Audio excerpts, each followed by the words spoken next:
एगो और बढ़िया गीत के प्रस्तुति करी ताकि दर्शक लोग के खूब पसंद आवे। कजरी होके या लाचारी होके या जो भी लुप्त हो चुकल बा ये मतलब ये इसी से जो गाना लुप्त हो चुकल बा वो गाना के फिर से हम दर्शावल चाहतनी।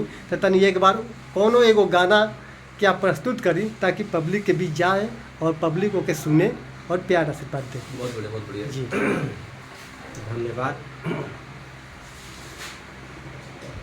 अरे फैशन के जमाना में दुनिया चूर हो गईल,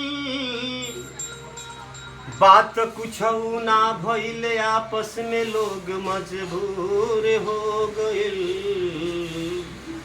एही बतिया निराला कहते बाड़े हो,